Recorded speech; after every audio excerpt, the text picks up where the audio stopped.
உலகத்துல எவ்வளவு வேலை இருந்தோம், நீங்க ஏன் தேவனுடைய பணியை தெரிந்து கொண்டீங்க?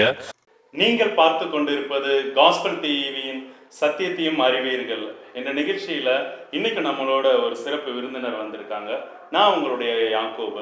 இந்த நிகழ்ச்சி எதுக்காகன்னு உங்களுக்கு தெரியும் இல்லையா? எல்லார்ட்டையும் ஒரு 5 கேள்வி கேட்போம். பொதுவான 5 கேள்வி பைபிள்ல இருந்து. இந்த ஒவ்வொருத்தங்க சொல்ற பதிலின் வழியா நாம வசனத்துல இன்னும் தேரும்படியா, பக்தி விருத்தி அடையும்படியா தான் இந்த ப்ரோக்ராமு. இன்னைக்கு நம்ம கூட வந்திருக்கிற அந்த பாஸ்டர் அவரை பத்தி உங்ககிட்ட ஒரு இன்ட்ரோடக்ஷன் கொடுப்பார். உங்களை பத்தி நீங்க சொன்ன ஜனங்களுக்கு அது யூஸ்ஃபுல்லா. என்னுடைய பேர் ஜெயக்குமார், இடம் இந்த ஃபாத்திமா நகர். நான் இப்போ திட்டங்கனாவள பகுதியில் ஜீவ வசன சபை என்கிற சர்ச்சை நடத்திட்டு இருக்கோம். 3 கொரோனாக்கு பிறகு தான் அந்த சர்ச்சை நடத்திட்டு இருக்கிறோம். அதுக்கு முன்னாடி காட்டுக்கடை காருண்ய மண்டபத்தில் வச்சு எல்லா சனிக்கிழமையும் ஆராதனை நடந்துகிட்டு இருந்தோம். நான் இப்போது எல்லா வெள்ளிக்கிழமையும் ஞாயிற்றுக்கிழமையும் சனிக்கிழமை ஒவ்வொரு மாதம் முதல் சனிக்கிழமையும் காலை 10 மணி முதல் 1 மணி வரை ஜீவ வசன சபை என்கிற சபையோட பேரில் திட்டங்கனாமல பகுதியில் சுந்தரவனம் என்கிற இடத்தில் ஆராதனை நடத்திட்டு இருக்கோம். சர்ச்சாவே நடத்திட்டு இருக்கோம். ஓகே. ஹல்லேலூயா. நம்ம நேராவே கேள்விக்குள்ள போயிடலாம்னு நினைக்கிறேன். சரியா? ஃபர்ஸ்ட் எல்லாத்தையும் முதல்ல என்ன கேட்குறோம்னா, உலகத்துல நிறைய வேலைகள் இருக்கு. அவ்வளோ வேலை இருந்தாலும் நீங்க இந்த தேவனுடைய பணிய ஏன் எதனால தெரிந்துக்கிட்டீங்க? அதுல அப்படி என்ன இருக்குன்னு கொஞ்சம் சொன்னா. நான் பூர்வீகமாக ஒரு ஹிந்து குடும்பத்தில் பிறந்தவன். ஒரு க்ஷேத்திரத்தினுடைய எங்கள் ஊரில் உள்ள க்ஷேத்திரத்தினுடைய இந்து கோயிலுடைய செயலாளராகவும் தலைவராக ஏகദേശம் 30 வருஷம் வரை இருந்திருக்கேன். 30 வருஷம் கோயில் இருக்கேன்.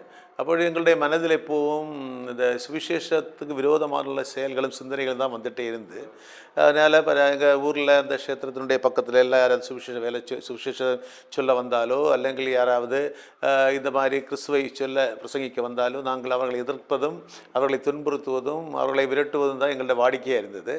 அப்படி இருக்கும் பொழுது தான் 2011 கிறிஸ்துவை ஏற்றுக்கொள்ள வேண்டிய ஒரு நிர்பந்தத்துக்கு ஆளானோம். கிறிஸ்துவை தரித்து கொள்வதற்குரிய நிர்பந்தத்துக்கு ஆளானோம். எப்படி என்று கேட்டால், நாங்கள் இப்போ இருக்கிற இந்த பகுதியில் குடியிருப்பு சக்தியினுடைய ஆதிக்கம் நிறைந்த பகுதிகள். குடியிருப்பு சக்தி அந்த ஆதிக்கத்தின் நிமித்தம் ஒவ்வொரு 6 மாதத்திற்கு ஒரு தடவை எங்கள் வீட்டில் மரணத்துக்கு ஏதுவான நோய்களோ அபகடங்களோ இப்படிப்பட்ட சோதனைகளோ வந்துட்டு, அது சாதாரண வருகிற மாதிரி இல்லை, மரணத்துக்கு ஏதுவான அப்படி மரணத்தை முகாமுகம் பல தடவை நாங்கள் பார்த்துருக்குறோம். 6 மாதத்துக்கு ஒரு தடவை அப்படி வந்துகிட்டே இருக்கும்.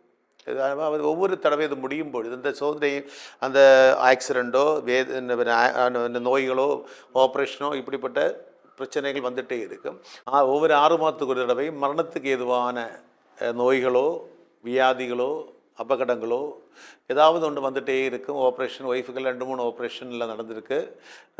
எனக்கும் அப்படி தான் பல விதமான பிரச்சனைகள் வந்துகிட்டே இருந்து ஒவ்வொரு தடவையும் ஒவ்வொரு 6 மாதத்துக்கு எங்கள் வீட்டில் கம்பீரமான பூஜைகள் நாங்கள் செய்வோம். பெரிய பெரிய தந்திரிகளை கொண்டு வந்து, பெரிய பெரிய பூசாரிகளை கொண்டு வந்து பூஜைகள் செய்வோம். எங்கள் வீட்டினுடைய ஒரு முறை பூஜா முறையைத்தான் வச்சுருந்தோம். அங்கே வச்சு நான் தினமும் காலையிலையும் சாயங்காலமும் அந்த தேவதைகளுக்கு, குடியிருப்பு சக்திகளுக்கு பூஜை பண்ணிட்டு தான் இருந்தேன்.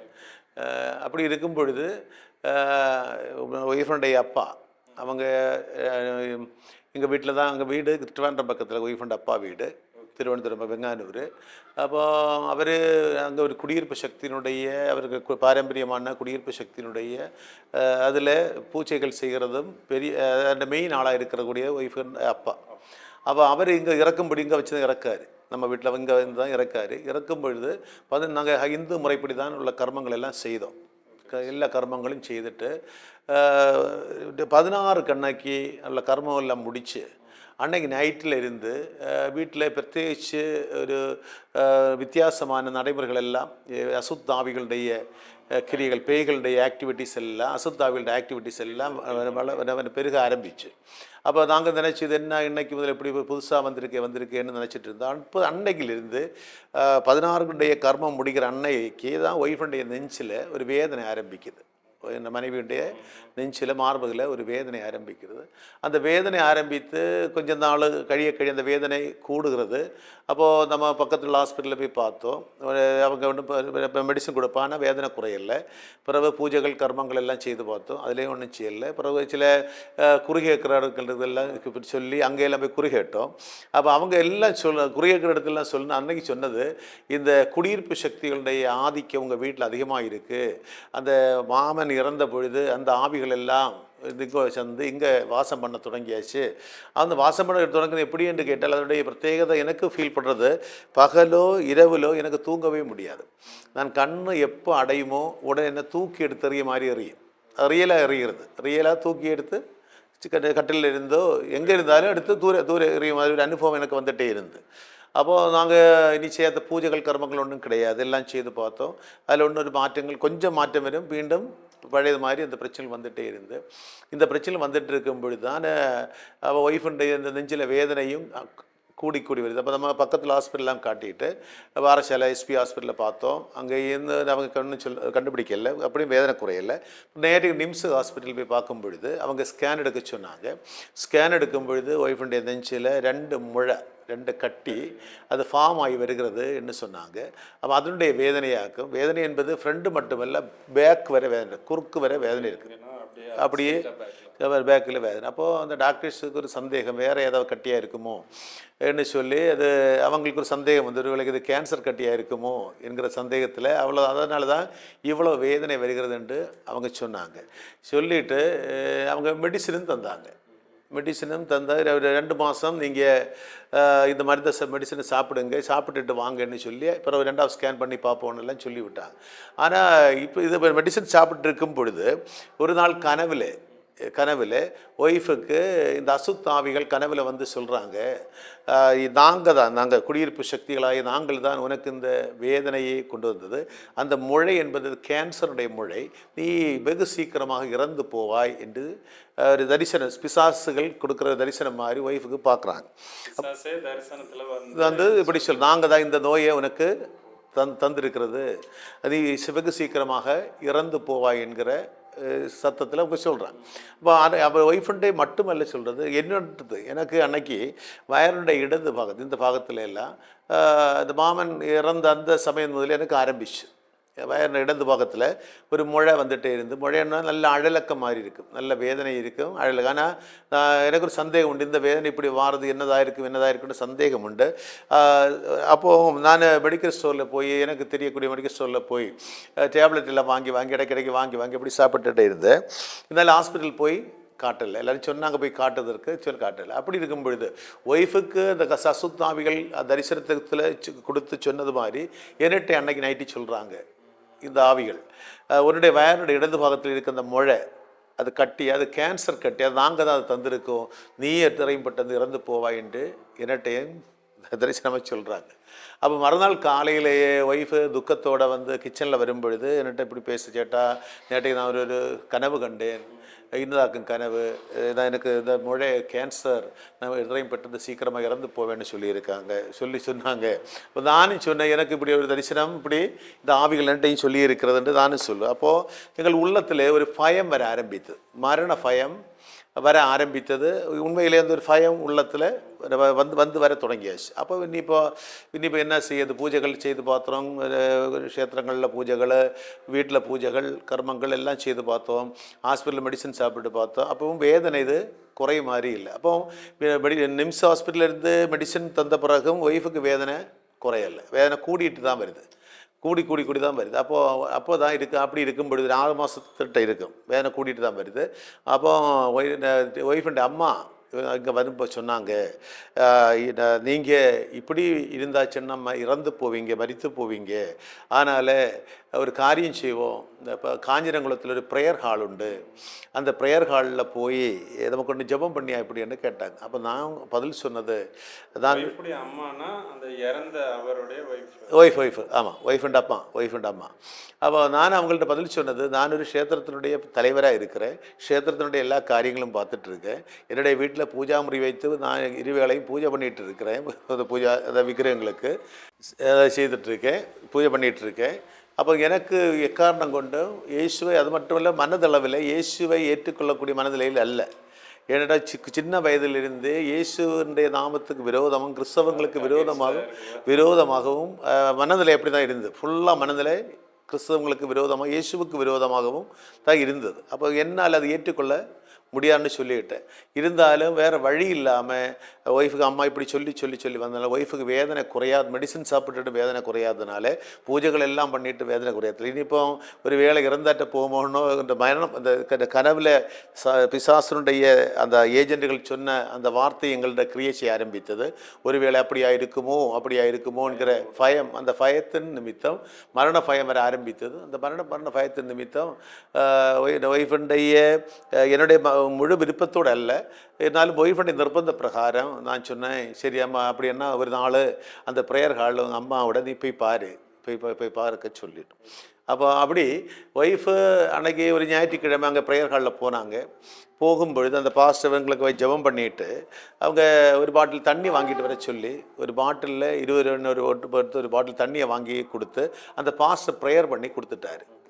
வீட்டில் போய் நீங்கள் தளிக்கணும், ரூமில் எல்லாம் தளிக்கணும், குடிக்கணும் எல்லாம் சொல்லி கொடுத்து விட்டார். அப்போ அந்த தண்ணி அங்கே கொண்டு வந்து அன்றைக்கி நைட்டு நம்ம ரூமில் எல்லாம் தெளித்து அந்த தண்ணியை நாங்கள் குடித்தோம். ஆனால் அங்கே என்ன அதிசயம்னு கேட்டால், அந்த தண்ணியை தண்ணியை குடித்த அன்னைக்கு நைட்டு நல்ல தூக்கம்.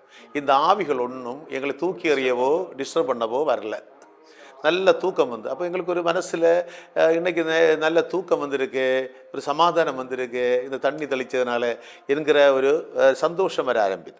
அப்போது அந்த ஒரு பாட்டில் தண்ணியை ஒரு வாரம் நாங்கள் வச்சு யூஸ் பண்ணோம். அப்போ கொஞ்சம் மாதிரி ஒரு மாற்றம் மாறுற மாதிரி தோணும். அடுத்த வாரம் நான் தான் ஒய்ஃபிட்ட சொன்னேன், போய் தண்ணி வாங்கிட்டு வான்னு சொல்லி ஞாயிற்றுக்கிழமை சொல்லி விடுறேன், அனுப்பிவிடுறேன்.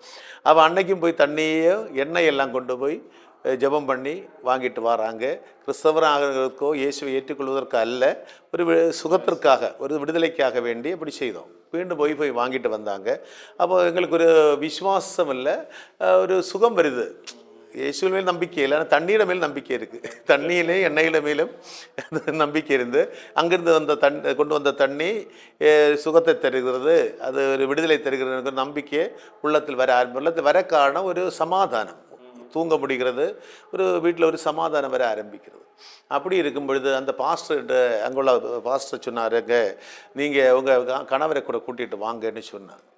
அப்போது என்ன நிர்பந்தம் பண்ணி மனசில்லா மனதோட ஒரு செகண்ட் சாட்டர்டே ஆராதனைக்கு அங்கே போகிறேன்.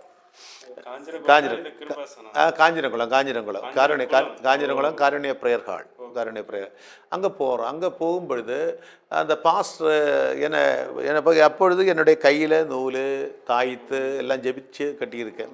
மந்திரம் பண்ணி பூஜித்த இந்த தாயத்துகள் கயிறுகள் மந்திர கயிறுகள் எல்லாம் என் சரீரத்தில் எல்லாம் அங்கே இருக்க, கையிலையும் இடுப்புலையும் கழுத்தில் எல்லாம் போட்டிருக்கேன்.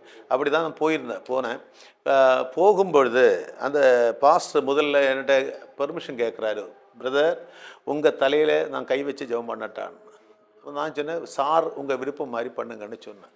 ஆனால் அந்த தெய்வதாசன் என்னோடய தலையில் கை வச்சு ஜெபம் பண்ணுறாங்க. அப்போ ஜெபம் பண்ணுகிற அன்னைக்கு தான் ஒரு பிரகாசம் என்னை சுற்றி போகிறது மாதிரி எனக்கு ஒரு ஃபீல் பண்ணிச்சு. ஒரு வெளிச்சம் இப்படியே சுற்ற மாதிரி ஒரு ஃபீல் உண்டாச்சு. அன்றைக்கி தெரியாது என்ன வெளிச்சம், லைட்டாக அடிச்சிருக்கணும்னு நினச்சேன். ஒரு டியூப் லைட் வெட்டினதோ லைட்டுக்கு வெளிச்சமாக இருக்குன்னு நினச்சேன். ஆனால் பிறகுதான் மனசிலாகிறது, எந்த மனுஷனையும் பிரகாசிப்பிக்கின்ற அந்த மெய்யான ஒளியான கிறிஸ்து அந்த முதல் நாளிலே என்னை தொட்டதுன்னு கிறிஸ்துவின் முகத்தில் உள்ள பிரகாசம் உங்கள் மேல் பிரகாசிக்க கடந்த கொரிந்திய சபைக்கு பவுல் சொல்கிறது மாதிரி அந்த பிரகாசம் என்ன வேலை வந்து. ஆனால் முதல் நாள் தான், ஃபஸ்ட் டே. அதுக்கும் கிறிஸ்தவுக்கும் விரோதி, கிறிஸ்துவை ஏற்றுக்கொள்ளாதவன் இருந்தால் கூட அந்த ஜபத்தின் வல்லமையினால அவர் இப்போ ஒரு வெளிச்சம் என்னை சுற்றி போகிறத மாதிரி பார்த்தேன். அன்னையிலிருந்து மனசுக்குள்ள ஒரு பிரத்யேக சந்தோஷம் வர ஆரம்பிக்குது. ஆராதனைக்கு அங்கே போகணுங்கிற வாஞ்சி வர ஆரம்பிக்குது. அப்போ அப்புறம் எல்லா ஞாயிற்றுக்கிழமையும் நாங்கள் யாருக்கு ஊருக்கு தெரியாமல் க்ஷேத்திரத்துலேயும் 6 மாதம் க்ஷேத்திரத்திலும் போவோம், அங்குள்ள காரியமும் பார்ப்போம். ஆனால் ஞாயிற்றுக்கிழமை இப்போ மத்தியானத்துக்கு பிறகு அந்த ப்ரேயர் ஹாலில் யாருக்கும் தெரியாமல் அங்கே ஜபத்துக்கும் போவோம். 6 மாதம் அப்படி போயிட்டு இருந்தோம். 6 மாதம் போய்கிட்டு இருக்கிற சமயத்தில் நல்ல மாற்றம் வர ஆரம்பிச்சு.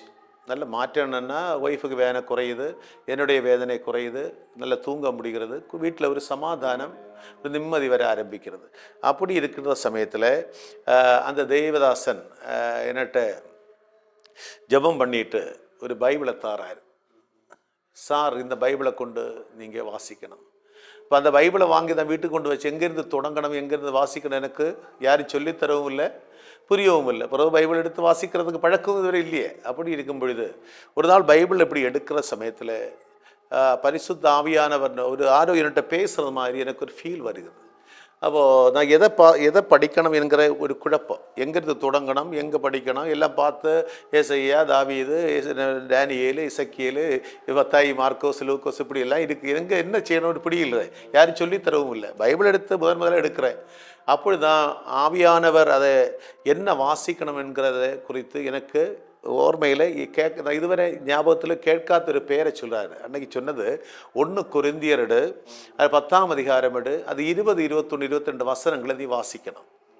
முதலாக வாசிக்கிற வசனம் அதுதான்.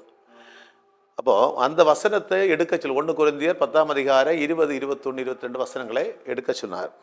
ஆறு சொல்கிற மாதிரி நான் அப்போ கொரிந்தியரை தேடி எடுக்கிறேன், எடுத்து அதை வாசிக்கிறேன். அப்போ அங்கே எழுதியிருக்குது, அஞ்ஞானிகள் வெளியிடுவது தேவனுக்கல்ல பேய்களுக்கு வெளியிடுகிறார்கள். நீங்கள் பேய்களோடு ஐக்கியமாயிருக்க எனக்கு மனதில்லை. நீங்கள் கர்த்தருடைய பந்தியிலும் பேய்களுடைய பந்தியிலும் ஒருபோல இருக்கவும் கூடாது என்று வசனம் தான் அந்த வசனம். கரெக்டாக அந்த வசனம் வருது. அப்போ அந்த வசனம் வரும்பொழுது அந்த வசனத்தை வாசிக்கும் பொழுது அது ஒரு உள்ளத்தில் கிரியை செய்கிற மாதிரி, அது பேசுறது மாதிரி இருக்குது. அஞ்ஞானிகள் வெளியிடுவது தேவனுக்கல்ல என்கிற அந்த வார்த்தைகள் அதை அப்படி அந்த இதில் நம்ம அந்த வாசிப்போம், அந்த வார்த்தையுடன் வாசிப்போம். இந்த 1 கொரிந்தியர் 10ஆம் அதிகாரம் 20, 21. அஞ்ஞானிகள் வெளியிடுகைகள் தேவனுக்கல்ல பேய்களுக்கே பலியிடுகிறார்கள் என்று சொல்லுகிறேன். நீங்கள் பேய்களோடு ஐக்கியமாக இருக்க எனக்கு மனதில்லை. நீங்கள் கர்த்தருடைய பாத்திரத்திலும் பேய்களுடைய பாத்திரத்திலும் பானம் பண்ணக்கூடாதே. நீங்கள் கர்த்தருடைய போஜன பந்திக்கும் பேய்களுடைய போஜன பந்திக்கும் பங்குள்ளவர்களாக இருக்கக்கூடாதே. நான் கர்த்தருக்கு எரிச்சலை மூட்டலாமா, அவர்களும் நாம் பலவான்களா என்கிற வார்த்தை. இது முதல் வாசிக்கிற வார்த்தை.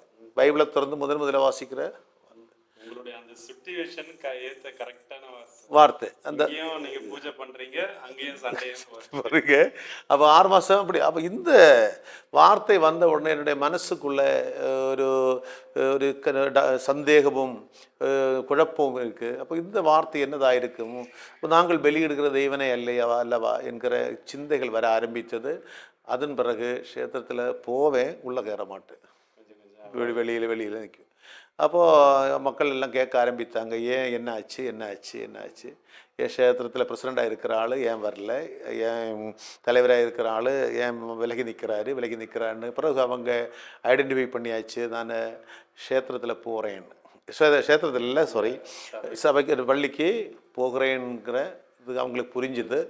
அப்போ அந்த டைமில் தான் இந்த ட்ரிவாண்ட்ரம் மெடிக்கல் நிம்ஸில் அவங்க டேட்டு முடிஞ்சு அடுத்து மெமோகிராம் டெஸ்ட்டுக்கு வேண்டி ட்ரிவாண்ட்ரம் மெடிக்கல் காலேஜில் விடுறாங்க ஒய்ஃபை.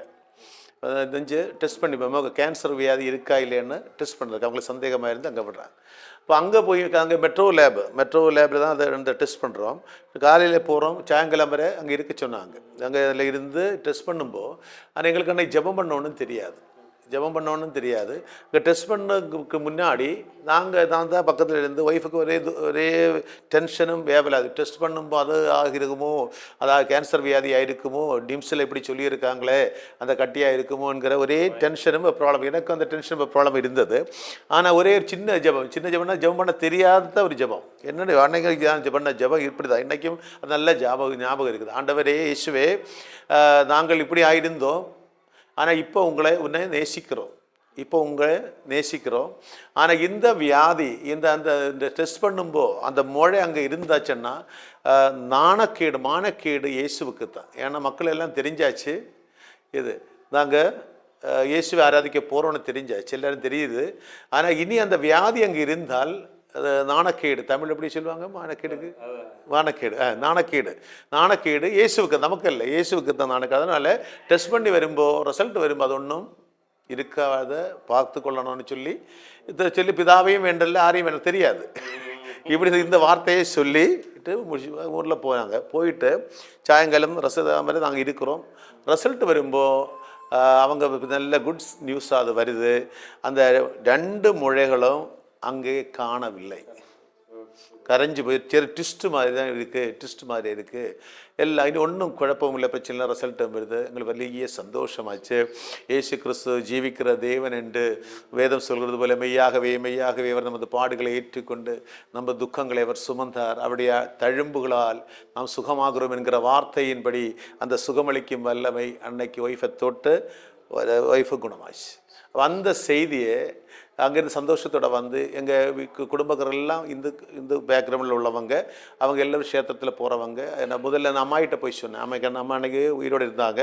அம்மாவுக்கு വലിய சந்தோஷமாச்சு. அப்போ அம்மா சொன்னது, அது நல்லது தான், ஆனால் நீங்கள் போகணும், அங்கே பள்ளியிலையும் போகணும், ஆனால் இங்கே ஒன்று விடக்கூடாது, இங்கேயும் இருக்கணும், எல்லாம் செய்யணும், அங்கேயும் போகணும் இங்கேயும் வேணும், அது காரியம் காணதுக்கு வேண்டி அங்கே போக சொன்னாங்க. எங்கள் அம்மா சொன்ன வார்த்தை, காரியத்துக்கு வேண்டி காணதுக்கு வேண்டி அங்கே போங்க, ஆனால் இங்கே நம்ம பாரம்பரியமும் குடும்பம் எல்லாம் விட்டுட்டு இன்னும் ஒரு இடம் போகக்கூடாதுன்னு சொன்னாங்க.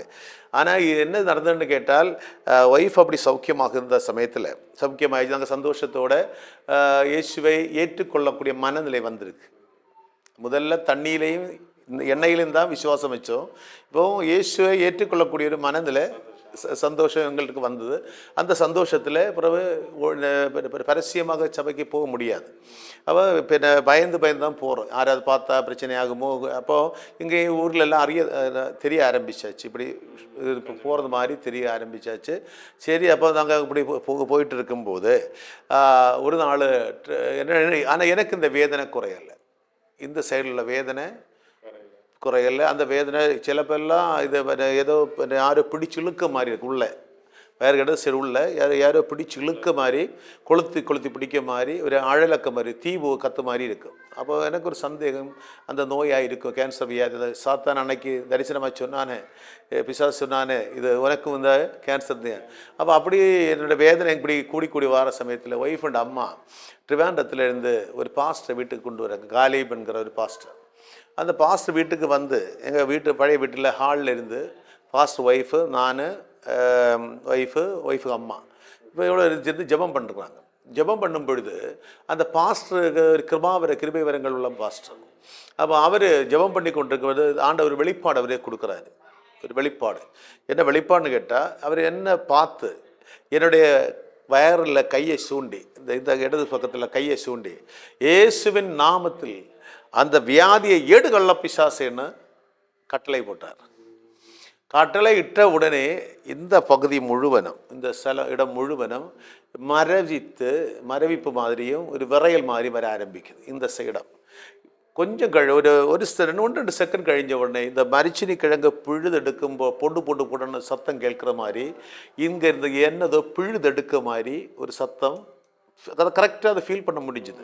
என்ன பிழுதெடுக்க மாதிரி கேட்டு உடனே நான் ஓர்மகட்டுக்கு விழுந்துட்டேன், தரையில் விழுந்து எழுப்பி பார்க்குறேன், இந்த சாதனை அங்கே கிடையாது, அது அந்த முழை அங்கே கிடையாது, அந்த வேதனை அதோட மாறிச்சு. அப்போது அது அந்த பாஸ்ட் பேர் ஹாலே பாஸ்ட். அப்போ அவருக்கு ஆண்டவர் தான் அந்த வெளிப்பாடை கொடுத்தாரு. வெளிப்பாடை கொடுத்து எனக்கு சாசிக்க சொல்லி அவர் கட்டளை கொடுக்க அந்த அசுத்தாவி அந்த இடத்துலேருந்து விலகி போச்சு. வேதத்தில் பார்க்குறோம், அசுத்தாவிகள் அசுத்தாவி புறப்பட்டு போகும்போது ஊமையன் பேசினான், கூனி ஏன் அவள் நிவர்ந்திருந்தால், தெக்கப்பள்ளி இந்த லெக்யோன் பாதித்தவன், சந்திர ரோகம் பாதித்தவர்கள் எல்லாம் அந்த அசுத்தாவிகள் வெளியே போன உடனே அவங்க எல்லாரும் சுகமானாங்க. அதே அனுபவம் தான் எனக்கும் வந்தது. அந்த ஆவி அந்த வியாதியை கொண்டு வந்து, அந்த முழையை கொண்டு வந்து, கேன்சர் வியாதியை கொண்டு வந்து அந்த ஆவி அந்த இடந்து போகும்போது அந்த வியாதியை கூட எடுத்துட்டவன் போயிட்டான். அதில் நானும் சுகம். எந்த 2 சுகம் வந்த பொழுது பின்ன என்னாலே அடங்கி இருக்க முடியவே இல்லை, சும்மா இருக்க முடியவே இல்லை. அடுத்த வாரம் 2 வாரம் கழிஞ்ச உடனே நான் பைபிள் எடுத்தாச்சு, சபைகளில் சாட்சி சொல்ல போக ஆரம்பித்தேன். அப்பொழுதும் க்ஷேத்திரத்தில் தலைவராக இருக்கிறேன், அந்த பதவியில் இருக்கிறேன். அந்த பதவியில் இருக்கும் பொழுது சாட்சி சொல்ல முதல்ல போனது இந்த கில்கால் சபை, வயலங்கிற கில்கால் சபையில் தான் முதல். அன்றைக்கி என்ன மடியே கிடையாது, பைபிள் எடுத்த எனக்கும் இந்த வியாதி குணமான உடனே ஒரு தைரியம் வந்துச்சு, கிறிஸ்துவுக்காக ஏதாவது செய்ய வேண்டும் என்ற ஒரு வாஞ்சை வந்தது. அந்த முதல்ல போனது சாட்சி உள்ள போனது அந்த பக்கத்தில் வயலங்கிற சபை. அங்கே போய் சாட்சி உள்ள இந்த தேசம் முழுவதும் கேட்டு அந்த சாட்சியை கேட்டுருக்கு. பிறகு எல்லா கோயில் அப்பழும் தலைவராக தான் இருக்கு, என்ன மாற்றம் இல்லை. அப்பழும் தலைவராக இருக்கிற ஆள், க்ஷேத்திரத்தில் பிரசிடண்டாக இருக்கிற ஆள், க்ஷேத்திர காரியத்தை பார்த்தாலும் இப்போ சபையில் போய் பைபிளம் கொண்டு போய் சாட்சி சொல்கிறார். இயேசு ஜீவிக்கிற தேவன், அவர் குணமாக்க வல்லமையுள்ள தேவன், அவருடைய தழும்புகளால் குணமாகிறோம் என்கிற வார்த்தையே சொல்ல ஆரம்பிக்கிறேன். அப்போது இங்கே எல்லாம் ஊரில் எல்லாம் தெரிஞ்சு போச்சு, பிரசங்கிக்கும் ஆரம்பித்தாச்சு. இனி இப்போ என்ன செய்கிறது? அல்லேலூயா. அப்போது ஒருபாடு பிரச்சனைகளை கொண்டு வந்தாங்க, உபதிரவங்களை கொண்டு வந்தாங்க. ஈவன் சில சந்தர்ப்பங்களில் அடிக்கவும் கொல்லவும் வரை பிளான் பண்ணாங்க. ஆனால் அதையெல்லாம் கர்த்தருடைய தூதன் அதையெல்லாம் ஒரு வேதத்தில் சொல்கிற சங்கீதத்தில் சொல்கிற மாதிரி இவனுடைய எல்லா வழிகள் உன்னை காக்கும் பொருட்டு அவர் தமது தூதர்களுக்கு கட்டளையிடுவார் என்று சொன்ன வார்த்தையின்படி எல்லா வழிகள் என்னை காத்த அந்த சொர்க்கிய தூதன்மார் என்கிறது தைரியத்தோடு சொல்ல முடியும். காரணம் அந்த தூதனுடைய பிரசன்னத்தை நாங்கள் பல தடவை உணர்ந்திருக்கிறோம். இந்த பிரதிகூலங்களும் பிரதிசந்திகளும் இந்த அட்டாக்கள் எல்லாம் வரக்கூடிய அவங்க பாதுகாக்கிற விதம். ஒரு தடவை கொல்லங்கோடில் வச்சு 50 பேருக்குள்ள வந்தாங்க அடிக்கிறதுக்கு, 50 பேர்கிட்ட வந்தாங்க அடிக்கிறதுக்கு. ஆனால் அந்த இடத்துலேருந்து அடிக்கி தொடங்குறதுக்கு முன்னாடி ஆண்டவர் எப்படியோ அவர்களை இதை கண்ணை கட்டிட்டு என்ன அங்கேருந்து எஸ்கேப் ஆனவர் நாங்கள் போய் வந்துட்டேன். இல்லைன்னா அன்னைக்கே அவங்க அடித்து நம்ம ரெடி பண்ணியிருக்கோம். அந்த அளவுக்கு இப்படிப்பட்ட பல சந்தர்ப்பங்கள் வந்த இடத்துல எல்லாம் கர்த்தாவு அந்த இடத்துல இதெல்லாம் பாதுகாத்து கொண்டு வந்துருக்காரு. அது அப்படி இருக்கும்பொழுது தான் இந்த காட்டுக்கடை மண்டபத்தை எங்களை அங்கேருந்து ட்ரிவாண்டத்து பிறகு ஜான் தாருங்கிற அவருடைய அந்த அப்போஸ்தலன் அவருடைய இதில் தான் பிறகு அங்கே தான் போய் அவருடைய ஊழியத்தில் பங்கு கொண்டு அங்கே இருந்தோம். அதிலிருந்து பிள்ளைகள் 2 பேரும் முதல் எதிர்த்தாங்க, இப்படி ஒன்றும் போக வேண்டாம், நமக்கு ஒரு விசுவாசியாக இருப்போம், அச்சம் பைபிளும் கொண்டு மகன் சொன்ன வார்த்தை முதல்ல. எத்தனை வயசுல இது ஒரு இன்னைக்கு எனக்கு 56 வயசு கழியுது. இதுலேருந்து ஒரு 12 வருஷத்துக்கு முன்னாடி. ஆமாம், 2011 ரட்சியா. இது சம்பவிக்க 2012-13 இது இப்போ இதெல்லாம் நடக்குது. 11 இது ஆரம்பித்தோம். 11 ஆரம்பித்து இப்போ ஒரு 12-13 வருஷம் இருக்குது. 13-14 அப்போ போய் அவர் அப்போஸ்தலர் அவர்களிருந்து அங்கிருந்து அவங்க ஒரு நோய்களை குணமாக்குவதற்கும் பிசாசுகளை துறக்க வல்லமை அதிகாரமும் ஒரு இம்பார்ட்டேஷனோட அந்த அப்போஸ்தலனுடைய கையிலிருந்து அவங்க தந்தாங்க. ஆமாம், இம்பார்ட்டேஷன், ஸ்பிரிச்சுவல் இம்பார்ட்டேஷன் அதில் தந்தாங்க. அதில் இருந்து வல்லமையாக ஊழியம் செய்ய தேவன் கிருபை செய்கிறார். இன்றைக்கி அநேக மக்களை அது எங்களை இயேசு கேன்சர் வியாதியிலிருந்து முழையிலிருந்து விலை பிரதிகூலத்திலிருந்து விடுவித்தது மாதிரி நாங்கள் அநேக மக்களை இயேசுவின் நாமத்தில் விடுவித்து கொண்டிருக்கிறோம். இயேசுவினுடைய வல்லமையினால் அப்படி பண்ணிக்கிட்டு இருக்கிறோம். இன்றைக்கு எங்கள் பிறகு அதுவும் சபை தொடங்குறதுக்கு காரணம் காட்டுக்கடை மண்டபத்தில் இப்போ நம்ம ஆராதனை ஆரம்பித்து கொரோனாக்கு முன்னாடி, கொரோனா வர்றதுக்கு முன்னாடி தான் 2 வருஷம் முன்னாடி ஆராதனை ஆரம்பித்து இப்போது கொஞ்சம் மக்களில் வந்த நல்ல டெலிவரன்ஸ் நடந்துகிட்டே இருந்து. ஆராதனையில் ஜெபம் பண்ணும்போது பிசாசுகள் ஓடுறதும் நோயாளிகள் குணமாகிறது, அநேக சாட்சிகள், கேன்சர் வியாதி, கிட்னி வியாதி, ஹார்ட் வியாதி, எல்லா வியாதிகளையும் ஆண்டவர் சுகமாக்குற ஒரு வல்லமையை அதிகாரத்தையும் தேவன் தந்துட்டார். அதனால் அப்படி பண்ணிகிட்டு இருந்தோம்.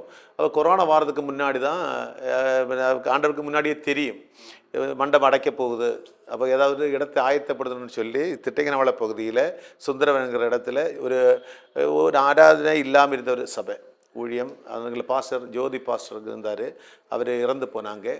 இறந்து போய் அவங்க வேறு பாஸ்டர் வச்சுன்னா ஊழியம் நடத்தாமல் அப்படியே கிடந்தாங்க. அந்த சபையை ஒரு ரசாலம் என்கிற விதனுடைய அவர் கூட்டிகிட்டு போய் அவங்கள்ட்ட கேட்டு அவங்களையும் ஜெபம் பண்ணிகிட்டு இருந்தாங்க யாருக்கு கொடுக்கணும். அப்போ அவங்களும் ஜெபம் பண்ணும்போது ஆண்டவர் தான் போய் கேட்டப்போ என்ன தவிர அவங்களுக்கும் அதை காட்டி கொடுத்துட்டாங்க. அப்போ அப்படி நாங்கள் அந்த சபையை போய் அந்த சபையெல்லாம் ரொம்ப தங்கிருந்து அதையெல்லாம் நாங்கள் சரி பண்ணி இன்றைக்கி நிறைய மக்கள் அந்த சபை நிறையக்கூடிய அளவில் மக்களை கொண்டு வந்திருக்காரு ஆண்டவர். ரொம்ப சந்தோஷம். Okay, thank you. ஹல்லேலூயா. கர்த்தருடைய பரிசுத்த நாமத்துக்கு ஸ்தோத்திரம் உண்டாவதாக. பாஸ்டர் அழகா நீங்கள் எப்படி தேவனுடைய பணியை தெரிந்து கொண்டீங்கன்னு கேட்டது ரொம்ப அழகாக அவருடைய சாட்சி, அந்த டிரான்ஸ்ஃபர்மேஷன் லைஃப் எப்படி ஓகேவா மாறிச்சோ அதை அழகாக சொன்னாங்க இல்லையா. இதுலேருந்து நான் தெரிஞ்சுக்கிட்டது பாஸ்டர் தேவனை தெரிஞ்சுக்கல, தேவன் அவரை வந்து முன்குறிச்சு ஒரு சிச்சுவேஷன் ஏற்படுத்தி அவர் அழகா இவங்கள அப்படியே தேவனுக்குள்ள வந்து கொண்டு வந்துட்டாங்க இல்லையா? தேவன் அநேகருக்கு இந்த மாதிரி வந்து பண்றத இன்னும் சொன்னா என்னுடைய லைஃப்ல அந்த மாதிரி நான் பார்த்துருக்கேன். ஓகேவா? சரி, ஓகே. நம்ம இப்போ அடுத்த கேள்விக்கு நேரா போகலாம். ரெண்டாவது கேள்வி என்னன்னா, இப்போ ரட்சிப்புனா என்ன, ஞானஸ்தானம்னா என்ன? இப்போ நார்மலாவே சபைக்கு ஒருத்தங்க வராங்கன்னா ரட்சிக்கப்பட்டீங்களா அது கேட்கறது வழக்கமா போயிடுச்சு. ஆனா வசனம் சொல்லுது ரட்சிப்பு நிறைவேற பிரயாசப்படுங்க, அந்த மாதிரிலாம் இருக்கு இல்லையா? அப்போ ஆக்சுவலா இந்த ரட்சிப்புனா என்ன? ரட்சிப்பு என்னுடைய அனுபவத்திலிருந்து சொல்ல சொன்னால், ரட்சிக்கப்படுவது என்பது விடுவிக்கப்படுதல், பாதுகாக்கப்படுதல், பிசாசனுடைய போராட்டத்திலிருந்து, நோயிலிருந்து, பலவீனங்களிலிருந்து, சோதனைகளிலிருந்து, வேதனைகளிலிருந்து நம்மை பாதுகாப்பது தான் ரட்சிப்பு, விடுவிக்கப்படுதல். அந்த ரட்சிப்பு. அப்போ இது வேதம் சொல்கிறது, ரோமர் 10:9 சொல்கிறது மாதிரி, இயேசுவை அதாவது கர்த்தராக வாய் கொண்டு அறிக்கையிட்டு அவரை ஏற்றுக்கொள்கிறவர்களை அவர் ரட்சிப்புக்குள் நடத்துகிறார். ரட்சிக்கப்பட்டவர்கள் தன்னுடைய வேதம் சொல்கிறது, ரோமர் 10:9 ரோமர் 10:9 சொல் என்னவென்றால், கர்த்தராகிய இயேசுவை நீ உன் வாயினாலே அறிக்கையிட்டு தேவன் அவரை மரித்தோரிலிருந்து எழுப்பினார் என்று ஒரு இதயத்தில் விசுவாசித்தால் ரட்சிக்கப்படுவாய். அப்போது ரட்சிக்கப்படுவது என்பது என்னுடைய அனுபவத்திலிருந்து, ரட்சிப்பு என்பது பாதுகாக்கப்படுதல், விடுவிக்கப்படுதல். எதிலிருந்து? நோயிலிருந்து, சாபத்திலிருந்து, பாவத்திலிருந்து, போராட்டங்களிலிருந்து, பிசாசனுடைய கிரியைகளிலிருந்து நம்மை விடுவித்து பாதுகாக்கிறது தான் ரட்சிப்பு. இதுதான் ரட்சிப்பு.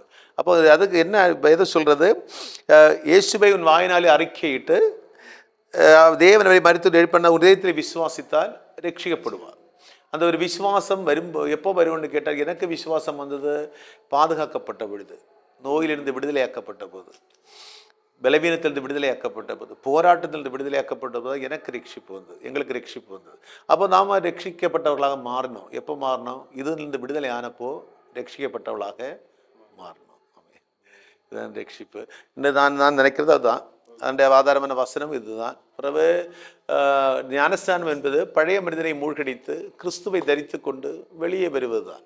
அது ரோமருக்கு எழுதும் பொழுது பவுல் பல இடங்களில் சொல்லியிருக்கிறார். 3ஆம் அதிகாரம் எல்லாம் அந்த ஞானஸ்தானத்தை குறித்து தான் சொல்லியிருக்கிறார். கிறிஸ்து மரித்து அடக்கம் பண்ணப்பட்டு உயர்த்தெழுந்ததுக்கு சாயலாக நாமும் மரித்து அடக்கம் பண்ணப்பட்டு தண்ணீரில் மூழ்கி எழும்பும் பொழுது கிறிஸ்துவின் சாயலாக மாறுகிறோம். கலாத்தியர் 2:20 சொல்றது மாதிரி நாம் கிறிஸ்துவை தரித்து கொண்டவர்களாக மாறுகிறோம். அதான் ஞானஸ்தானம் என்பது. பழைய மனிதனை மூழ்கடித்து கிறிஸ்துவை தரித்து கொண்டு வெளியே வருவது. அப்போது இது இந்த வெளியே வரும் பொழுது புது சிருஷ்டியாக நம்ம மாறுகிறோம். மீண்டும் பிறக்கிற ஒரு அனுபவத்திലേക്ക് வருகிறோம். மீண்டும் பிறக்கிற அனுபவம் புது சிருஷ்டியாக மாறுது. பழையவைகள் எல்லாம் ஒழிந்து போய் கிறிஸ்துவை தரித்து கொண்டு வெளியே வருகிற ஒரு அனுபவம் தான் ஞானஸ்தானம். அது வேதத்தில் நம்ம வாசிக்கும் பொழுதும் அப்படி தான் அது இருக்கிறது. அல்லேலூயா. இது நீதி உண்டாக, நமக்கு கிறிஸ்துவனுடைய நீதி நம்ம வெளிப்பட வேண்டியதற்காக நம் ஞானஸ்தானம் எடுக்க வேண்டும். அது விசுவாசம் உள்ளவனாகி ஞானஸ்தானம் எடுக்கிறவன் ரட்சிப்புக்குள் நடத்த வேண்டிய வேதம் சொல்கிறது. பாஸ்டர் அழகாக சொன்னாங்க இல்லையா? ரட்சிப்புனா ரொம்ப ஷார்ட் அண்ட் ஸ்வீட்டாக சொல்லிட்டாங்க. ஓகேவா? நம்ம இருதயத்தில் விசுவாசித்து கர்த்தராகிய கிறிஸ்து இயேசு விசுவாசித்து வாயினால அறிக்கை எழுந்தவங்கிறது அந்த ரோமர் 10:9 இருக்கிற மாதிரி. அதே மாதிரி இப்போ ஞானஸ்தானமுமே வந்து வசனத்தில் இருக்கிற மாதிரி கிறிஸ்துவோடு கூட அடக்கம் பண்ணப்பட்டு புது மனுஷனா, ஓகே, கிறிஸ்துவை தரித்து கொண்டு அவருடைய மனுஷனா வந்து, ஓகே, பழைய மனுஷன் சாகனம், புது மனுஷனா கிறிஸ்துவோடு கூட அந்த உயிர் தெழுதலான அனுபவம். ஓகேவா? அதான் ஞானஸ்தானங்கிறத விளக்கம் கொடுத்துருக்கேன். இப்போ நம்ம அடுத்த கேள்வி நேராக போகலாம். ஃபர்ஸ்ட் மூணாவதாக என்ன நாங்கள் கேட்குறோன்னா, இப்போது வாலிப பிள்ளைங்க இருக்காங்க இல்லையா? நீங்கள் நிறைய பார்க்குறீங்க, ஓகே, அவங்க சபையிலேயே இருக்கட்டும். வாலிப பிள்ளைங்க இப்போ இருக்க பிள்ளைங்க வந்து அவங்க எப்படி இருக்காங்க? சபைக்கு பிரயோஜனப்படுறாங்களா? தேவனால் அவங்கள வந்து யூஸ் பண்ணிக்க முடிகிற அளவுக்கு இருக்காங்களா? உங்களுடைய கருத்து என்ன? வாலிப பிள்ளைங்க என்னுடைய கருத்துப்படி நான் எங்கள் சபையில் வாலிப பிள்ளைகள்லாம் பிரயோஜனம் உள்ளவங்களுக்கு தான் இருக்கிறாங்க. என்னட்டா நம்ம அவர்களை தேற்றி கிறிஸ்துவுக்குள் வழி நடத்துகிற விதம் ஒரு ஆவிக்குரிய அனுபவத்தில் அவர்களை வழி நடத்துகிறோம். இப்போ ஆவிக்குரிய கிறிஸ்துவை அவர்கள் விசுவாசத்தால் கிறிஸ்துவ உங்கள் இருதயத்தில் வாசமாக இருக்க வேண்டும் என்று பவுலோஸ் எபேசியருக்கு 3:18 சொல்கிறதும் 17 சொல்கிறது மாதிரி, கிறிஸ்துவை அன்பின் அகலவும் ஆழவும் வீதியின் நீளவும் ருசித்து அறியக்கூடிய அளவுக்கு அவர்களை ஆவிக்குரிய அனுபவத்தில் கொண்டு வந்தாச்சுன்னா அந்த பிள்ளைகள் ஒன்றும் வழி தப்பி போகாது. இன்னைக்கு பல சபைகள் அப்படி கிடையாது. பல சபைகளிலேயும் பல விசுவாசத்தில் இருக்கிறவங்களிடம் அந்த அளவுக்குள்ள அனுபவம் கிடையாது. ஆனால் நம்ம எல்லாம் ஜபமானாலும் பாடலானாலும் வசனமானாலும் இதெல்லாம் ஆவிக்குரிய வளர்ச்சி அடைவதற்குரிய வசனங்களும் பாடல்களும் ஆராதனை தான் நடத்துகிறோம். அதனால் அந்த பிள்ளைகள் அதில் கலந்து கொண்டு அவங்களும் இயேசுவை ஆராதிக்கவும் பாடவும் பிரசங்கிக்கவும் எல்லாம் நாங்கள் அவசரங்களை கொடுக்குறோம் அந்த பிள்ளைகளுக்கு. அது மட்டுமே எல்லா சண்டையும் அந்த பிள்ளைகளை சபைக்கு முன்னாடி நிறுத்தி அவங்கள்ட்ட வசனம் சொல்லி அவங்கள விட்டு ஜெபம் பண்ணி அவங்களுக்காக பாட சொல்லி எல்லாட்டையும் சொல்லி அவங்களுக்கு மொத்தத்தில் சபையாய் ஜெபம் பண்ணும். வாலிப பிள்ளைகளை ஸ்கூல் பிள்ளைகள் எல்லாரும் ஃப்ரெண்டில் அழைத்து அப்படி ஜெபம் பண்ணும். அப்போ இப்போ அப்படி செய்கிறதுனால தங்களுக்கு உள்ள அனுபவம் என்பது மற்ற சபைகளில் விட ஒரு வித்தியாசமாக இருக்கிறது. இந்த பிள்ளைகளை வழிதப்பி போகாமல் இருக்க வேண்டும் என்றால் நம்ம என்ன உபதேசித்தாலும் நிற்காது. ஆனால் கிறிஸ்துவை உள்ளே கொடுத்தாச்சுன்னா அந்த அபிஷேகம் அவங்க உள்ள வந்தாச்சுன்னால் அந்த பிள்ளைகள் வழிதப்பி போகாது. நேராய மார்க்கத்தில் இந்த பிள்ளைகள் வளரும். அதற்குரிய கருத்தோட்டத்தோடு தான் நாங்கள் சபையை நடத்துகிறோம். அதனால் நம்ம பிள்ளைகள் இன்னும் அப்படிப்பட்ட மோசப்பட்டு அதவா இன்கேஸ் சில காரியங்கள் நம்ம கேள்விப்பட்டாலும் கூட அவங்கள கிறிஸ்துவன் பாதை கொண்டு வந்து ஈஸியாக கொண்டு வந்துடலாம். வேறு ஒரு வழியிலும் கொண்டு வர முடியாது. ஆனால் கிறிஸ்துவை கொடுக்கறது மூலம் தான் கொண்டு வர முடியும். அதான் பவுலோஸ் எஃபேசுக்கு நிருபம் எழுதும்போது 3:16 முதல் சொல்கிறது, கிறிஸ்து பவுலோஸ் எஃபேசு சபைக்கு வேண்டுகிறது இதுதான், பிதாவிடத்தில் வேண்டுகிறது, இவர்கள் கிறிஸ்துவின் வல்லமையினால் நிரப்பப்பட வேண்டும், விசுவாசத்தில் கிறிஸ்து இவர்கள் உள்ளத்தில் வாசமாக இருக்க வேண்டும், இவருடைய அன்பின் அகலமும் ஆழ வீதி இன்னதென்று திரிச்சறியக்கூடிய அளவுக்கு அவர்களை ஞானத்தில் கிறிஸ்துவனுடைய ஞானத்தால் வளர்த்த வேண்டும், பரிசுத்தவான்களோடு ஐக்கியப்படுத்த வேண்டும். இதை செய்தால் நீங்கள் வேண்டிக் கொள்வதற்கும் நினைக்கிறதற்கும் அதிகம் தர இந்த சக்தி அலையாது, இந்த வல்லமையினால் முடியும் என்றுதான் வேதம் சொல்கிறது. வேற ஒன்றாலும் முடியாது. இந்த வல்லமையினால் நீங்கள் வேண்டிக் கொள்வதற்கு எபேசியர் 3:20 சொல்றது, நீங்கள் வேண்டிக் கொள்வதற்கும் நினைக்கிறதற்கும் அதிகம் செய்ய உங்கள் கிரியை செய்கிற வல்லமையின்படி நடக்கும். அந்த வல்லமை தான் கிறிஸ்து இயேசுவின் வல்லமை, பரிசுத்த ஆவியாகிய வல்லமை. அந்த ஆவியானவரை கொடுத்தாலே போதும். ஆவியானவர் சரியான வழிகள் அவர்களை நடத்துவார். அதுதான் வாலிப பிள்ளைகளுக்கு இன்னைக்கு நேரான மார்க்கத்தில் கொண்டு வரணும், கிறிஸ்துவுக்கு பிரயோஜனப்படுத்தணும்னா இந்த வழி தான் உண்டு. வேறு வழி உள்ள மாதிரி எனக்கு தோணலை. நான் என்ன உபதேசம் கொடுத்தாலும் வழி தப்பி போகும். கிறிஸ்து உள்ள இருந்தாச்சுன்னால் வழி ஈஸியாக அவங்க வழி தப்பி போக மாட்டாங்க. கரெக்டாக சொன்னீங்க பாஸ்டர். ஆக்சுவலாக பாஸ்டர் அழகாக சொன்னாங்க இல்லையா, வாலிப பிள்ளைங்க அவங்களுடைய சபையில் இருக்க பிள்ளைங்க எல்லாம் கரெக்டாக இருக்கிறாங்க ஆண்டவருக்குள்ள. அதனுடைய காரணம் என்னன்னா, இப்போ கிறிஸ்துவ அவங்க கொடுக்குறதா சொன்னாங்களே, ஆக்சுவலாக விஷயம் அதுதான். பவுல் அழகா எழுதுறாரு. என்ன எழுதுறாருன்னா, நமக்கு ஒவ்வொருத்தருக்கும் உள்ள வேலையே அதுதான். அதாவது கிறிஸ்துவோடு பிதாவோடு ஐக்கியப்படணும். ஓகேவா? ஒப்புரவாக்குதலின் ஊழியத்தை தான் கொடுத்துருக்காங்க. அதை கரெக்டாக அவங்க பண்ணுறது அவங்களுடைய சபையில் பண்ணுறாங்க. ஓகேவா? வாலிப பிள்ளைங்கள இந்த தெய்வனோடு, இன்னும் சொன்ன பரிசுத்த ஆவியானவரோடு அந்த அபிஷேகத்தில் நடக்கிறது, இதை பற்றிலாம் தெளிவாக அவங்களுக்கு சொல்லி கொடுக்கும்போது அவங்க அதை விட்டு வழி மாற முடியாது. வாலிப பிள்ளைங்க நல்லபடி ஆண்டவருக்குள்ளே இருக்கிறதுக்கு ஏதுவாக இருக்கு அப்படின்ட்டு சொன்னாங்க. நம்ம அடுத்த கேள்வி போகலாம். பாஸ்டர், இப்போ 4வது என்னன்னா, இப்போ நீங்க சொன்ன சாட்சியிலே தேவன் உங்களுக்கு செஞ்ச நன்மை சொல்லிட்டீங்க. 4வது கேள்வி அதுதான், உங்களுக்கு தேவன் செஞ்ச நன்மைகள்ல நீங்க பிரதானமா நினைக்கிற ஒரு நன்மை என்னன்னா, பிரதானமாயிட்டு நான் முதல்ல சாட்சியில் சொன்னது, ஒவ்வொரு 6 மாதத்திற்கு ஒரு தடவை மரணத்துக்கு எதுவான அபகடங்கள் வியாதிகள் எங்கள்கிட்ட, அதுன்னா ஆக்சிடெண்ட்டுகள், ஒய்ஃபுடைய பல்லெல்லாம் போயிட்டு வைப்பு பல்லாக்கு வச்சுருக்குது. எத்தனையே தடவை இந்த பைக் ஆக்சிடெண்ட்டு, கார் ஆக்சிடெண்ட்டு, ஒரு தடவை நம்ம வீட்டில் வளர்த்துற பசு, அது கர்ப்பிணி பசு, அது என்ன போட்டு குத்தி தெங்குக்குள்ளே குழிக்குள்ளே போட்டு என்ற புறத்தை அதை சாடி நெஞ்சில் சவிட்டதுக்கெல்லாம் அன்றைக்கி மரணத்தை முகாமுகம் பார்த்தேன். இப்போ இறந்து போவேங்கிற நிலைமைக்கு வந்துரு. கேஸ் ஸ்டவ்வு குக்கர் எல்லாம் கூட வெடிச்சு சிதறச்சு வருதான இந்த வீட்டில், பழைய வீட்டில் வச்சு, இதெல்லாம் இப்படிப்பட்ட மரணத்துக்கு எதுவான அபகடங்கள். ஏன்னா நம்ம இப்போ ஏன் அன்னைக்கு மறிக்கலைன்னு கேட்டால், ஆண்டவருக்கு நம்மளை பிரயோஜனப்படுத்தணும். எவர்களை முன்குறித்தார்களோ அவர்களை அழைத்தும், இவர்களை அழைத்தார்களோ அவர்களை நீதிகரித்து, இவர்களை நீதிகரித்தார்களே மகிமைப்படுத்தி இருக்கிற என்பத வசன பிரகாரம் எங்களை முன்குறித்தார் அவர். தாயின் கருவில் இருந்து எங்களை முன்குறித்ததுனால தான் ஜீவனோடு இருக்கிறோம். அல்லன்னா இந்த பசு அன்னைக்கு குத்தும் பொழுதோ இந்த குக்கர் நானும் மனைவியும் நம்ம இந்த கிச்சனில் நிற்கும்போது தான் கேஸ் ஸ்டவ்வும் குக்கரும் கூட வெடித்து செத்துறது. இந்த அன்னை அந்த பீஸ் எல்லாம் போய் டாப்பில் போய் இடித்து அதெல்லாம் செத்து இலகி விழுந்து அந்த காங்கிரீட்டில் ஃபோர்ஸில். ஆனால் நானும் இப்போ பக்கத்து தான் இது வெடிச்சு சேர்றேன், இது பக்கத்தில் நிற்கும். ஒரு பீஸ் அன்னைக்கு அடிச்சிருந்தேன்னா போதுமாக இருந்தது. ஆனால் அந்த அளவுக்கு இது மாதிரி தான் நோய். அதனால ஒய்ஃபுக்கு 3 ஆப்ரேஷன், கரணியா ஆப்ரேஷன், நெஞ்சில் ஆப்ரேஷன், அப்படிப்பட்ட. ஆனால் எங்களுடைய சாட்சி என்பது மகனுக்கு பிரதானமாக மூத்த மகனுக்கு சரீரம் முழுவதும் இந்த பாம்பினுடைய சர்ப்பத்தினுடைய தோல் இருந்த மாதிரி வந்து ஊரல் வந்து இனி கன்னியாகுமரி மாவட்டத்திலும் கேரளாவிலையும் கொண்டு போகாத ஆஸ்பத்திரி கிடையாது. அந்த அளவுக்கு பிரச்சனையாக இருக்குது.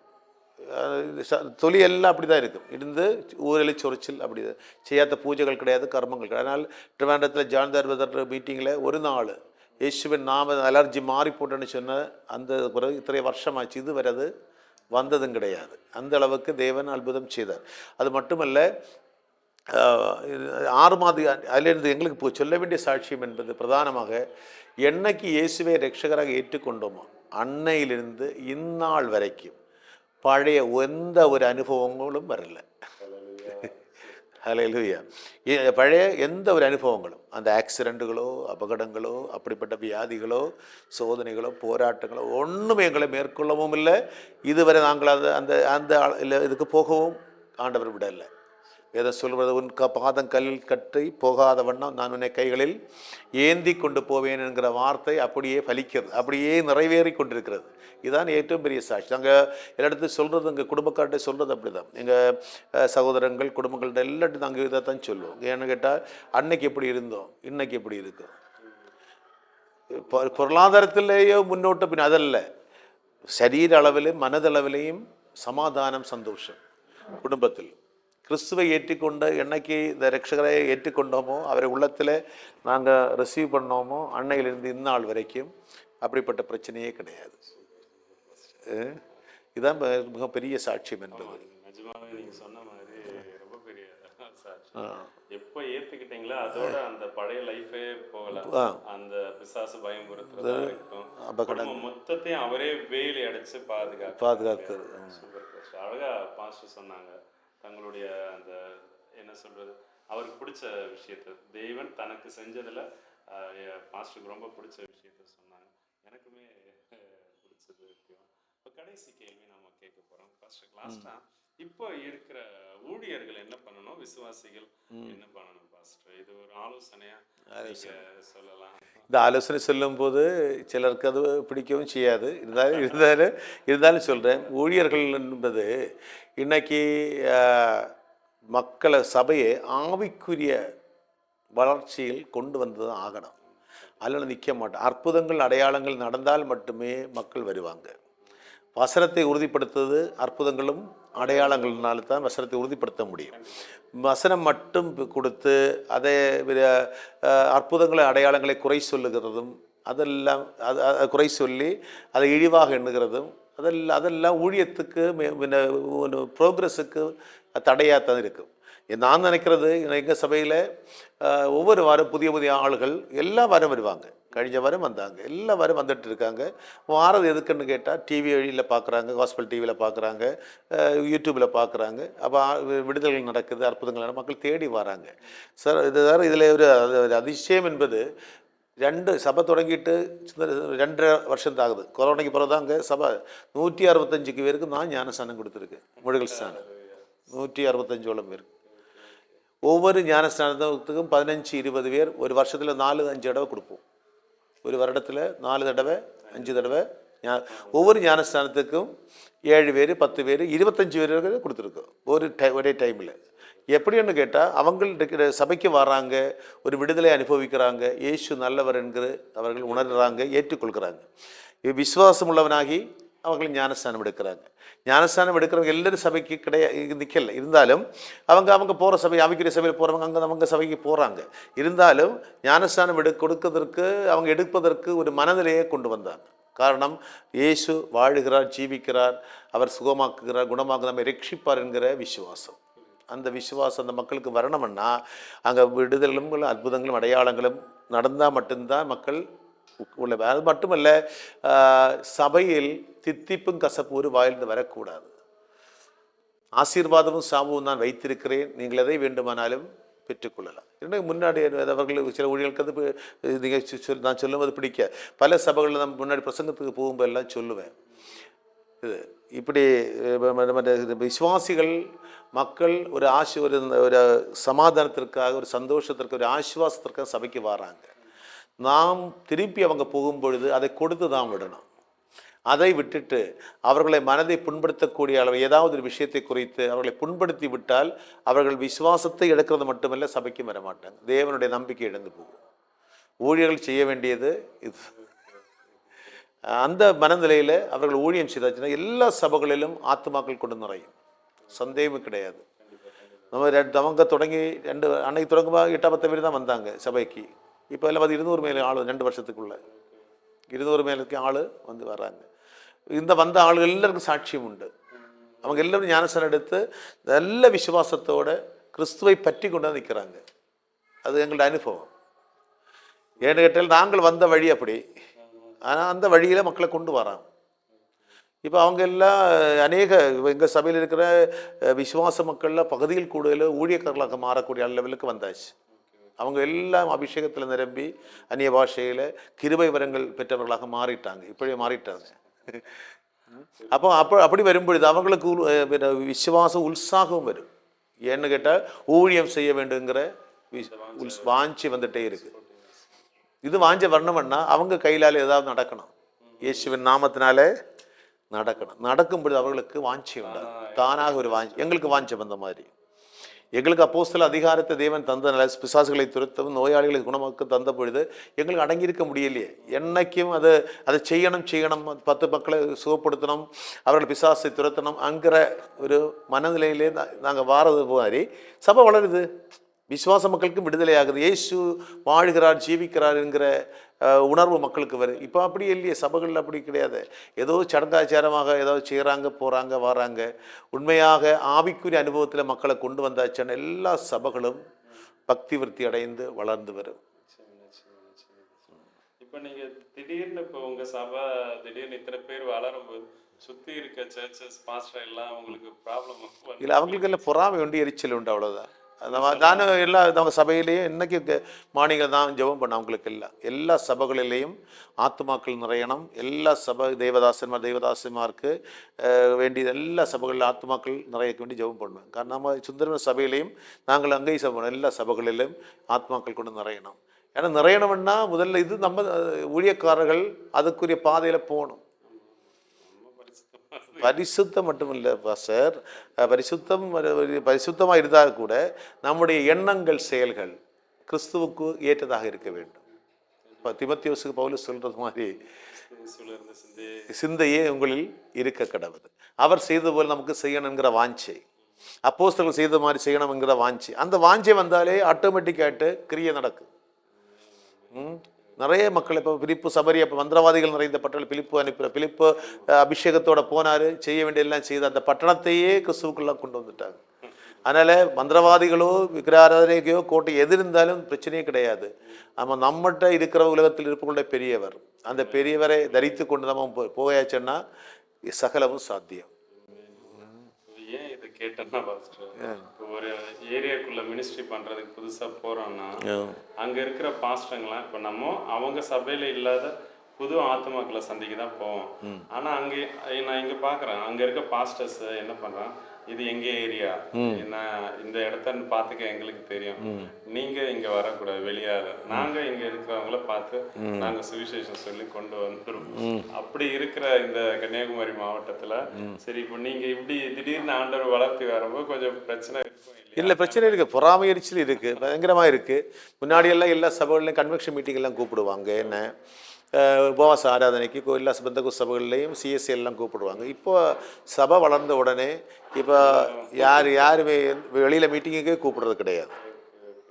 முன்னாடி கேரளாவில் சிஎஸ்சி சர்ச்சுகள் எல்லாம் கன்வென்ஷன் மீட்டிங்கில் மாதத்துக்கு ஒரு தடவை எல்லாம் அங்கே வரும். ட்ரிவாண்ட்ரம் டிஸ்ட்ரிக்டில் மலையாளத்தில் பிரசங்கம் பண்ணதுனால அங்கே கூப்பிடுவாங்க, போயிட்டுருப்பாங்க. இங்கேயும் கன்னியாகுமரி மாவட்டத்தில் சிஎஸ்ஐ ஒருபாடு சிஎஸ்ஐ பள்ளியில் கன்வென்ஷன் பண்ணி போயிருக்கேன். பெந்தகோஸ் சபையில் போயிருக்கேன் கன்வென்ஷன் பிரசங்கம் பண்ணதுக்கு. ஆனால் இப்போது சபை வளர்ந்த உடனே இப்போ யாரும் கூப்பிட்றது கிடையாது. இல்லை அது வாக்காது. அது ஏன்னு கேட்டால் அது பொறாமையும் எரிச்சலும் தான். பாஸ்டர், அப்படி இப்போ விசுவாசிகள் என்ன பண்ணலாம் அப்படின்ட்டு?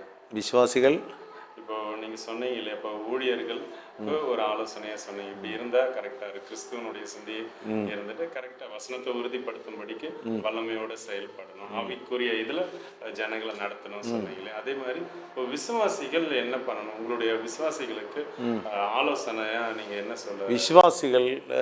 விசுவாசிகள் இப்போ சாதாரண விசுவாசிகளாயிராமல் அவர்கள் எல்லாம் ஊழியக்காரர்களாக வளர வேண்டும் என்கிற சிந்தை, வாஞ்சி, முதல்ல அந்த எண்ணம் வரணும். அந்த எண்ணம் வந்தாச்சுன்னா கண்டிப்பாக ஆண்டவர் அவங்கள பிரயோஜனப்படுத்துவாங்க. விசுவாசிகள் ப்ரமோஷன் ஆகி ஊழியக்காரர்களாக மாறுவாங்க. அந்த வாஞ்சை தான், எண்ணம் தான். அப்போ எங்கள் சபையிலெல்லாம் நம்ம எல்லாம் அபிஷேக ஆராதனை எல்லாம் நடத்தும் பொழுது ஏகதேசம் எல்லா மக்களும் அபிஷேகத்தில் நிறைகிறாங்க. அந்நிய பாஷை அபிஷேகத்தை எல்லாம் அவங்க நிறைகிறாங்க. ஆனால் அது நிறைஞ்சதோடு நிற்காமல் அவர்களும் ஏதாவது கிறிஸ்துவுக்காக வேண்டி செயல்பட ஆரம்பிச்சாச்சுன்னா அந்த வாஞ்சை வந்தாச்சு ஆண்டவர் கண்டிப்பாக அவங்களை பிரயோஜனப்படுத்துவாங்க. ஆமாம். இன்றைக்கும் ஒரு சிஸ்டர் சொன்னாங்க, இளஞ்சரில் வந்த ஒரு சிஸ்டரு. அப்போ அவங்க இந்து மார்க்கத்திலேருந்து வந்தவங்க. அப்போ அவங்க வீட்டில் அவங்க மட்டும்தான் இந்து கிறிஸ்துவுக்குள் வந்தாங்க. ஆனால் நல்ல வல்லமையாக செயல்படுகிற சகோதரி, அவங்களுக்கு அபிஷேகம் உண்டு. அப்போது இன்றைக்கி அவங்க சொல்கிறேன்னா சகோதரனுடைய மகள் சுகம் இல்லாமல் வந்து படுத்துருக்காங்க இவங்க வீட்டில். இவங்க உடனே தேடி போயிருக்காங்க. போய் கையை வச்சு அந்த மகளுக்காக வேண்டி ஜெபம் பண்ணியிருக்காங்க. அந்த ஸ்பாட்டில் விடுவிக்கப்பட்டாங்க. இன்றைக்கி சொன்ன சாட்சி அவங்க. அந்த செகண்ட்லேயே அவள் எழும்பி பெட்லேருந்து கிளம்பி சாதாரண நார்மல் ஆகி மாறிச்சு. அப்போ அவங்க அதை பார்த்துட்டு இருக்காங்க. அப்போ இந்த தைரியம் அந்த சகோதரிக்கு எப்படி வந்தேன்ட்ட இங்கே வந்து நம்மகிட்ட இங்கே இந்த அபிஷேகம் பிராபிச்சு அந்த வல்லமையை பெற்றுக்கொண்டதுனால தான் இந்த தைரியம் வந்தது. அது வந்து நீங்கள் நடத்துகிற இதில் இது இனி ஒரு சபையா இருந்தா இப்போ ஓப்பனா சொல்றேன், முதல்ல பாஸ்டர்கிட்ட தான் போவாங்க. பாஸ்டர் மீறி இவங்க போய் ஜெபிக்க போனாலே பாஸ்டர் என்ன கேட்பாங்க, அது எப்படி என்கிட்ட எல்லாம் சொல்லி இருக்கணும். ஆமா ஆமா, ஓகேவா, அது எல்லாரும் போய் இது பண்ணலாமா அப்படிதான் வந்து சொல்லுவாங்க. இங்க நான் பார்த்தது இப்போ நம்ம எல்லாத்தையும் அப்படி சரி அப்படியே அவங்களே ரெஷிப்புகள் கொண்டு வந்து சுகம் கிடைக்கும். அவங்க ரெஷிப்புகள் வந்து சபையிலே கொண்டு வரதான் சொல்கிறோம். எல்லா குறைச்ச லீடர்ஸ் எல்லாம் நமக்கு உண்டு. அவங்கள்ட்ட எல்லாத்தையும் சொல்கிறது தான், நீங்கள் யாராவது பக்கத்தில் உண்டான அவங்களுக்கு போய் ஜெபம் பண்ணணும். உங்களுக்கு வல்லமை ஆண்டவர் தந்திருக்கார், அபிஷேகத்தை தந்திருக்கிறார், கிருபை வரங்கள் உண்டு. இங்கே சபையில் வர எல்லா செல்ல அவங்க யார் ஜெபம் பண்ணாலும் இப்போ மக்கள் அந்த அளவுக்கு லெவலில் வந்தாச்சு. அப்போ அந்த லெவலில் இருக்கும் பொழுது விசுவாசிகளாயிராமல் ஊழியக்காரர்களாக மாற வேணும். அதான் தேவன் ஆகிரகிக்கிறது. அதுதான். ஆமா, அதுதான். அவர் எல்லாரையும் எப்படி ராஜரீகமான ஆசாரியர் அழைச்சிருக்காரு, யாரையும் விசுவாசியா வச்சிருக்காரு. சரி பாஸ்டர், ரொம்ப சந்தோஷம். அப்ப கடைசியா உங்களுடைய அந்த ஸ்லோகன் ஏதாவது இருந்தா சொல்லலாம். வெர்டிக் வேர்டு ஒண்ணு, ஆண்டவர் உங்ககிட்ட அடிக்கடி பேசுற ஒரு வார்த்தை, இல்ல நீங்க ஜனங்கள்ட்ட அடிக்கடி நீங்க சொல்லுவீங்க இல்லையா ஒரு வார்த்தை இல்ல ஒரு சென்டென்ஸ், அப்படி ஏதாவது இருந்தா நீங்க அதை ஷேர் பண்ணலாம். எல்லா வார்த்தையும் சொல்லுவோம். ஆண்டவர் என்கிட்ட சொன்னது, எனக்கு அபிஷேகத்தை தந்துட்டு எனக்கு கில்கால் சபையில் வச்ச முதல்ல எங்கே சாட்சி சொன்ன போனேனோ அந்த சபையில் வச்ச Y Varghese pastor convention meeting பகல் கூட்டம் நடக்கும் பொழுது மனசு நோந்து தான் இந்த சாட்சி சொல்ல போகும்போது ஒரு சபையில் பெரிய ஒரு சபையில் ஒரு பாஸ்டர்கிட்ட கேட்ட, உனக்கு அபிஷேகம் இருக்கான்னு கேட்டார். எனக்கு கன்ஃபியூஷன் ஆச்சு, எனக்கு இருக்கா இல்லையா என்கிற ஒரு கன்ஃபியூஷன். அப்போ அதுக்கு மறுநாள் தான் இங்கே கன்வென்ஷன் மீட்டிங்கில் பகல் அபிஷேக ஆராதனை நடக்குது. அன்றைக்கி அந்த அபிஷேக ஆராதனை இல்லை, தேவன் என்ன அந்த 200 பேர் உண்டு ஆராதனை, என்ன மட்டும்தான் அபிஷேகிச்சு தூக்கி இந்த 200 பேர் பார்க்கக்கூடிய அளவில் தூக்கி எடுத்துருந்துச்சு. அந்த வல்லமை வந்தபொழுது தரையில் விழுந்து விடைச்சு, அப்போவே தரையில் கிடந்து 2வது தடவை வரும் பொழுது ஒரு தடவை இல்லை, மீண்டும் 2வது ஒரு தடவை அதே வல்லமை வந்து மீண்டும் தரையில் வந்து விழுந்து எழும்பும் அந்நிய பாஷை வருது. அந்நிய பாஷை வரும்போது எனக்கு சங்கடம் வருது, இருந்துச்சு இவ்வளவு தேவன் வல்லமையாகி நமக்கு அபிஷேகம் பண்ணிட்டாரே என்கிற சந்தோஷம், அந்த அந்நிய பாஷை. அப்போ ஒரு சத்தத்தை நாங்கள் ஆண்டவர் பேசுறதுக்கு இல்லை, இன்று முதல் என்னுடைய ஊழியத்தை நீ தைரியத்தோடு செய்யணும். இன்று முதல் ஒரு சத்தமும் காதில் அப்படியே துணிச்சு அபிஷேகம் தந்துட்டு அவர் சொல்கிற வார்த்தை, இன்னும் முதல்.